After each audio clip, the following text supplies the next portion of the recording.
हम लोग मेरा जो टॉपिक है, सबसे पहले मैं एक छोटी सी रिसर्च बता देता हूँ। According to WHO report on United Nation decade of health aging क्या कॉन्सेप्ट है कि हम ये देख रहे हैं कि बहुत सारे सीनियर सिटीजन जो हैं हमारे, ठीक है, इवन हमारे बहुत सारे जो एज्ड लोग हैं, उनमें जो प्रॉब्लम्स आ रही है वो आ रही है इनएक्टिविटी इन द सेंस कि उनकी जो बॉडी की मूवमेंट्स हैं वो इनएक्टिव हो गए हैं। उसकी वजह से क्या प्रॉब्लम्स आ रही हैं कि वो फिजिकली इनएक्टिव हो गए हैं और बहुत सारी प्रॉब्लम्स उनको इन्हांस कर रही हैं। हम जो हमारा जो ये प्रॉब्लम है, मैं इस प्रॉब्लम को सॉल्व करने के लिए एक ऐसा कॉन्सेप्ट डेवलप करना चाह रहा हूँ जिसमें कि जिम्स तो आपने बहुत सारे देखे होंगे जो कि बेसिकली यूथ को टारगेट करती है, लेकिन जो मेरा जो कॉन्सेप्ट रहेगा वो टारगेट करेगा सीनियर सिटीजन्स को और जो ऐसे इंडिविजुअल्स हैं जो कि इंजर्ड हैं या फिर उनको कुछ ऐसी लाइफस्टाइल डिजीजेस हैं जो कि बेसिकली उनको एक पर्सनलाइज सॉल्यूशन की ज़रूरत होती है। नेक्स्ट रिपोर्ट जो अगर हम देखें डाउन टू द अर्थ की जो है, इसमें बताया गया है कि जो सीनियर सिटीजन्स हैं उनमें क्या होता है कि टाइप्स ऑफ डिजीज आपने सुना होगा कि एक ही पर्सन में नंबर ऑफ डिजीज क्या हो जाती हैं, उनको हो जाती है, जिससे कि जो भी अलग अलग ट्रीटमेंट्स होना चाहिए वो ट्रीटमेंट नहीं हो पाता। अगर मान लीजिए किसी भी पेशेंट को ऑपरेशन की डेट आ जाती है, लेकिन अगर उसको डायबिटीज़ है तो वो क्या हो जाता है,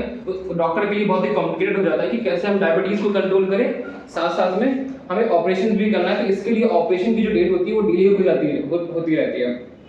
नेक्स्ट जो हमारा एक रिसर्च जो थी, National Library of Medicine has published a book named aging in Asian, एक बुक है इसमें कि मेंशन किया गया health in India have a challenges of access and affordability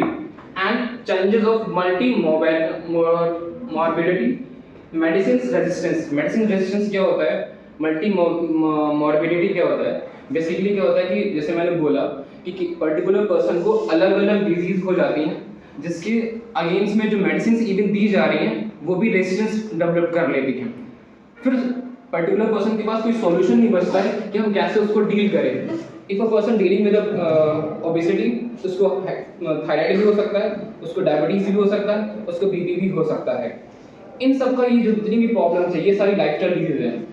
ये सारी लाइफस्टाइल डिजीज है। हम लाइफस्टाइल को नहीं अच्छे से फॉलो करते हैं तो उससे क्या होता है कि हम ये जो प्रॉब्लम्स है जनरेट करती जाती है, मल्टीप्लाई करती जाती है। इसका जो मेन सॉल्यूशन है वो सॉल्यूशन ये है कि एक हमें वन स्टॉप सॉल्यूशन मिलना चाहिए जहां पर हमें जो भी हमारी प्रॉब्लम है उससे रिलेटेड हमें सॉल्यूशन मिले। सॉल्यूशन इन द सेंस जो मेडिकल ट्रीटमेंट चल रहा है वो चल ही रहा है, लेकिन physical activities, strength and conditioning और रिहैब एक्सरसाइज, ये तीन जो सॉल्यूशंस हैं वो इन सब प्रॉब्लम्स का एक सॉल्यूशन है जो कि हम एक सेंटर में प्रोवाइड कराएंगे। वैल्यू प्रोपोर्शन में अगर मैंने लिखा है कि holistic health care services, reduction of grievances using the strength conditioning and naturopathy.